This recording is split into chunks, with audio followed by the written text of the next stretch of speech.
તો મિત્રો તમારું સ્વાગત છે. આજે આપણે જે એક્ઝામ લેવાઈ છે 2026 6 માર્ચ 2026ની જે બેઝિક મેથ્સની છે એના પેપરનું આપણે ફૂલ સોલ્યુશન લઈને આવ્યા છીએ. તો સૌથી પહેલાં આપણે બી વિભાગથી સ્ટાર્ટ કરીશું. તો બાકી બધા વિભાગો બી તમને સોલ્યુશન મળી જશે. પહેલાં બી વિભાગથી સ્ટાર્ટ કરીએ જેથી આપણને ખ્યાલ આવતા છે. બી વિભાગમાં પહેલો દાખલો છે તમારી સમક્ષ છે કે બહુપદીના આપણે શૂન્યો મેળવવાના છે. બરાબર, ના રહ્યું શૂન્યો. તો આનું જે બહુપદી છે એના શૂન્યો તમને મળશે 1/2 1/2. આનું આખું સોલ્યુશન કરેલું છે, આખી પૂર્ણવર્ગ પદાવલી છે. બીજો છે 29 દાખલો. 29મો દાખલો જે રેગ્યુલર બીજા ચેપ્ટરનો છે કે ભાઈ આપણને સરવાળો આપ્યો છે √2 અને ગુણાકાર આપ્યું છે 1/3. તો આપણે આ સૂત્ર લગાવી દઈશું -b વાળું અને a બરાબર b બરાબર અને c શોધી નાખીશું. તો આપણને એનું આખું સમીકરણ મળી જશે 3x² -√3kx 1 બરાબર 0. આનું સોલ્યુશન તમે ચેક કરી લેજો, તમારા આ જવાબ સાચો પડવો જોઈએ કે ઇઝી દાખલો છે. 27મો દ્વિઘાત સમીકરણમાં 100x² પ્લસ -20x પ્લસ 1નો જવાબ લાવો. તો આમાં બી તમે જોઈ શકો છો આ પૂર્ણ વર્ગ બી છે આમ તો, અને એના ભાગલા પાડવા તો ભાગલા બી પડે 10 10 10. ધારો કે કોઈએ ભાગલા પાડીને બી કર્યા હોય ને આ રીતે 10 × 10 પ્લસ 1 તો બી જવાબ એનું સેમ જ આવશે. 10x કોમન આવશે, x માઇનસ અહીંયા 100 છે, અહીંયા 10 કોમન આવશે એટલે અહીંયા બંનેમાં સરખું જ આવશે. ટૂંકમાં બંને રીતે ચાલે હો, એ બી યાદ રાખજો. આ રીતે કર્યું હોય તો બી ચાલે, જવાબ આ રીતે જ આવશે. આગળ વાત કરીએ. 28મો સમાંતર શ્રેણીમાં 34મો પદ શોધવાનું છે, જેમાં a બરાબર છે 7, d બરાબર 13, 13માંથી 7 જશે એટલે કેટલા આવશે 6 આવશે, અને n બરાબર 34મો પદ એની અંદર કિંમત મૂકી દો, તમને જવાબ મળી જશે 205. 34મો પદ કેટલો આવશે 205. પછી 29મો દાખલો તમારી સમક્ષ પ્રસ્તુત છે કે જેમાં સમાંતર શ્રેણીના આપણને 22 પદોનો સરવાળો શોધવાનો છે. તો a બરાબર 8, d બરાબર 3માંથી 8 જશે એટલે -5, n બરાબર 22, SN વાળું સૂત્ર લગાવ્યું, એની અંદર કિંમત મૂકશો તો અહીંયા 11 16માંથી 21 × 5 105, 16 105 જશે 89 × 100 979 જવાબ આવશે. ઓકે, આશા રાખું તમારો સાચો પડ્યો હશે. આ ઇઝી દાખલો કેમ કે સમાંતર શ્રેણી બધા ગણે છે. આગળ વાત કરીએ. બે બિંદુ વચ્ચેનું અંતર સૂત્ર વાપર પુત્તર વાળું, બરાબર ને. તો પેલા બે બિંદુ વચ્ચેનું અંતર એટલે પહેલામાંથી પહેલો બાદ, બીજામાંથી બીજો બાદ બી રીતે કરી શકો ને, આ રીતે બી કરી શકો. તો બંનેમાં 3માંથી 1 જશે, 1નો વર્ગ √2 આવશે, જવાબ આવી ગયો. પછી મધ્યબિંદુના યામ શોધો. તો મધ્યબિંદુના યામનું સૂત્ર છે x1 + x2/2, y1 + y2/2. બંનેનો સરવાળો કરશો 4/3 ને -1/2 ને 1/2. બંનેમાં જવાબ આવશે 1/2 1/2. તમારો જવાબ સાચા પડ્યા હોય એવી મારી આશા છે, બરાબર ને. હવે તમે કેટલા લાવો જોઈ લો. હવે આ દાખલો છે જેમાં સાઇનની 3/4 અને કોસની અને ટેનની કિંમત શોધવાની છે. અને અહીંયા તમે જોઈ શકો છો સાઇન અહીંયા ધારો કે એ હોય તો આ સામેની બાજુ થશે, આ પાસેની બાજુ ના શું થશે કણ થશે, અને પછી આનો જવાબ આવશે. આપણે આ બધી ગણતરી કરેલી છે. સાઇન એટલે અને કોસ એટલે પાબા છેદમાં કણ, ટેન એટલે સાબા છેદમાં પાબા. ઓકે, આગળ જવા દઈએ. 33મો દાખલો છે જેમાં a + b બરાબર √3, a - b બરાબર √3. તો √3ની કિંમત તમને ખબર છે કેટલા થાય, એ tan √3 એટલે કેટલા થાય 60 થાય.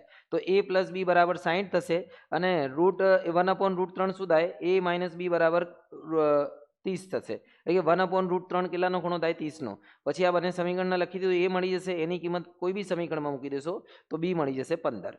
ઓકે, આગળ વાત કરીએ. 34મો દાખલો. સરકસમાં એક થાંભલાની ઊંચાઈ આપણને શોધવાની છે, જેમાં દોરડાની લંબાઈ 20 આપી છે, ખૂણો 30નો આપ્યો છે. તો તમને ખબર છે કે તમારે જ્યારે આ બંનેની વાત કરવામાં આવે તો શું લગાવવાનું હોય છે, સાઇન લગાવવાનું, સામેની બાજુ છેદમાં કણ. તો સાઇન લગાવશો તો તમને, અને આમે 30ના ખૂણાની સામેની બાજુ કણ કરતાં અડધી હોય તો આ 10 મળી જશે. એટલે બહુ ઇઝી દાખલો છે. આ ચોપડીનો જ બેઠો દાખલો છે. 14 સેન્ટીમીટર વ્યાસ અને 8 સેમી લંબાઈવાળા તાંબાના સળિયાનું ઘનફળ શોધો. તાંબાનો સળિયો શેમાં આવે છે, નળાકારમાં આવે છે. નળાકારનું ઘનફળનું સૂત્ર શું થશે, πr²h. πr²h ની અંદર કિંમત મૂકી દો તો જવાબ આવી જશે 1232 આવી જશે. કેટલો આવશે 1232. પછી આ રીતે શંકુની ત્રિજ્યા બહુ ઇઝી ચેપ્ટર છે. આ બહુ 7 અને ઊંચાઈ 24 છે. તો પહેલાં તો L શોધવું પડશે, એટલે કે શંકુની કુલ સપાટીનું ક્ષેત્રફળ શોધવું પડશે. પાર્લર πr/l + r, શંકુની વક્ર સપાટી પાર્લે અને કુલ સપાટી પાર્લર, અને એની અંદર આપણે કિંમત મૂકીશું તો આ જવાબ આવશે આપણે 704 સેન્ટીમીટર. ઓકે, આગળ વાત કરીએ. 36મો દાખલો, જેમાં 36મો ફરીથી આવી ગયું છે. 37મો દાખલાની વાત કરીએ તો એમાં અંદર આપણને સૂત્રની અંદર ઝેડની અંદર આ બંનેની કિંમત મૂકવાની છે, બધાની કિંમત, અને પછી તમે ઝેડનું સાદુરૂપ આપશો ભાઈ તો જવાબ આવી જશે 3.285, જેને આશરે લગભગ 3.29 આવશે. ઓકે, આગળ વાત કરીએ 38માં દાખલામાં જે બે સમીકરણ આપ્યા છે s - t બરાબર 1 2 અને આનામાંથી s - t માંથી આની કિંમત શોધી નાખવાની 3 + t જે બીજા સમીકરણમાં મૂકશો તમે s ના બદલે 3 + t અને એનું સાદું રૂપ આપશો તો t બરાબર 6 આવી જશે, જેને પાછું તમે અહીંયા મૂકશો તો s બરાબર કેટલા આવી જશે 9. બહુ ઈઝી દાખલો છે. બે વ્યક્તિનો આ છે 39મો દાખલો, પેપર બી છે મારી પાસે. આ 39માં દાખલામાં શું છે બે વ્યક્તિનો પગારનો જે ગુણોત્તર છે એ આપણને આપ્યું છે 9:7. કેટલું છે 9:7. તો એકને ધારી લીધું x અને એકને ધારી 9x અને બીજાને 7x અને એમની જે આપણે જો પગાર ધારી લેવાની, આવક ધારી લેવાની x અને ખર્ચ ધારી લેવાનું y. તો આવકમાંથી ખર્ચ બાદ કરીશું તો 2000 બચે છે. ઓકે, આમાં બીજામાં કે ભાઈ બચત થાય છે, ગુણોત્તર બી આપે છે. બંનેનો ગુણોત્તર લઈ લીધો, બંનેને આ સમીકરણને 7 અને 9 વડે ગુણી દીધા છે. એનું સાદું રૂપ આપી દીધું, y બરાબર 4000 આવશે. y ની કિંમત મૂકી દીધી પહેલા સમીકરણમાં, પછી આપણને x મળી જશે, x બરાબર 2000 આવશે. પછી બંનેની કિંમત મૂકી દો તો જવાબ આવી જશે તમારું 18000 અને 14000. ઓકે, ઉદાહરણ છે આ ચોપડીનું અથવા ઉદાહરણ જેવું હોઈ શકે છે. 40મો દાખલો 10 અને 50 250 વચ્ચે 4 ના ગુણિત કેટલા આવશે? 10 પછીની સંખ્યા આવશે 12 આવશે. તમને ખબર છે પહેલી સંખ્યા 12 આવશે, પછી 4 4 અને છેલ્લું પદ કેટલું આવશે? 248. બરાબર ને? તો 250 તો આવશે નહીં, 248 આવશે. બંને વચ્ચેની ગણતરી કરી લો. આ તમે સૂત્ર લખાયું છે સામે, 60 ગુણિત આવશે. કેટલા આવશે? 60. આગળ વાત કરીએ 41મો દાખલો, જેમાં આપણે 3 બિંદુઓ અસમરેખ છે કે નહીં એ રીતે જોઈશું. જો 3 બિંદુઓ અસમરેખ હોય ને તો તમારે શું કરવાનું? ધારો કે 3 બિંદુ અસમરેખ હોય તો તેમનો કોઈનો બેનો બી સરવાળો ત્રીજા જેટલો ના થાય. સમરેખમાં થાય કોઈનો બેનો સરવાળો ત્રીજા જેટલો થાય, તો અસમરેખમાં કોઈનો બી ના થાય. તો તમારે પહેલા ત્રણેયનો અંતર શોધી નાખવાનો અને પછી જોવાનું કે કોઈનો બી એનો સરવાળો ત્રીજા જેટલો ના થવો જોઈએ. એવું લખી દેવાનું કે ભાઈ જો AB + BC નથી થતો, એટલે કોઈ પણ અંતર માટે સરખું થતો નથી, માટે આ સમરેખ બિંદુઓ નથી. ઓકે, આમ તો પેલું ક્ષેત્રફળ શોધીને બી કરાય કે ભાઈ ક્ષેત્રફળ 0 થઈ જતું હોય, બરાબર, ના થતું હોય તો બી ના આવે. ચલો આગળ વાત કરીએ 42મો દાખલો, જેમાં આપણે આ ગુણોત્તર વાળો કયા ગુણોત્તરમાં વિભાજન કરશે? જેમાં આપણે m/n લઈ લઈશું. જે ગુણોત્તર શોધવાનું છે a અને b તો આપ્યા જ છે અને એ બધાની કિંમત આપણે સૂત્રમાં મૂકી દઈશું અને સૂત્રમાં મૂકશો તો તમને જવાબ મળી જશે. ઓકે, 42મો દાખલો. પછી છે આ ગણતરી વાળો કયો દાખલો છે ભાઈ?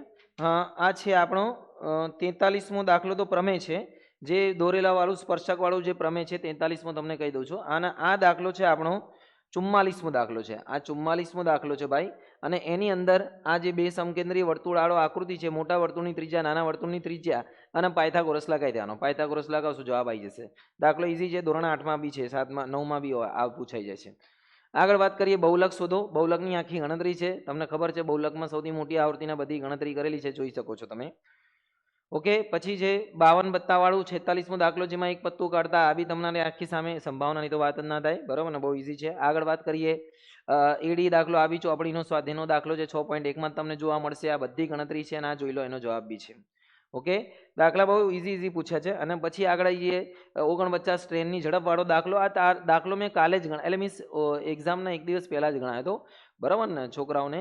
જેથી આ બહુ સારો દાખલો છે. સ્ટાન્ડર્ડમાં પૂછાયો છે ગયા વર્ષે, પણ મેં ગણાવી દીધો હતો કે આ રીતે દાખલો ગણાઈ શકે છે. બહુ સારો દાખલો છે. આના કરતાં બી ઈઝી ગણતરી છે આમાં. ઓકે, આગળ વાત કરીએ કે સમાંતર શ્રેણીનું પદમાંથી આપણને કેટલા પદોનો સરવાળો શોધવાનો છે ભાઈ? 52મો દાખલો છે ને.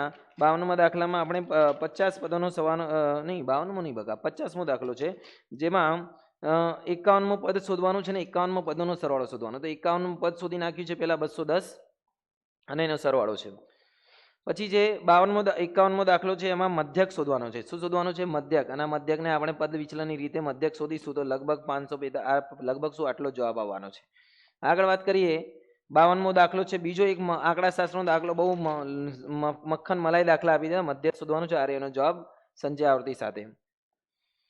પછી છેલ્લે છે 53મો દાખલો, ભૂરા પાસા વાળો, બરાબર ને? ભૂરો અને રાખોડી એટલે બંને પાસા એક જ ગણાય, બરાબર ને? 36 જ પરિણામ મળશે. કોઈ બી પાસા કલર કોઈમાં શું ફરક પડે છે ભાઈ? અને પછી છેલ્લો દાખલો છે 54 લખોટીની સંભાવના વાળા, બરાબર ને? આ બધું આ જવાબ જોઈ લીધો. મિત્રો, આની સાથે મેં તમને બધાનું સોલ્યુશન કરાવી દીધું છે. એ વિભાગના સોલ્યુશનનું જે લિંક છે તમને ડિસ્ક્રિપ્શનમાં મળી જશે, બરાબર ને? એ વિભાગનું બી મેં ઓલરેડી કરાવી દીધું છે. એમનો જવાબો તમને લિંકમાં મળી જશે, એ બી જોઈ લેજો તમે. આશા રાખું તમારા મોસ્ટ ઓફ વધારે સાચા પડે, કેમ કે પેપર બહુ સરળ છે. હજી આગળ વધો, કેમ કે આગળ હજી ઘણી બધી તૈયારી કરવાની છે. શુભમ.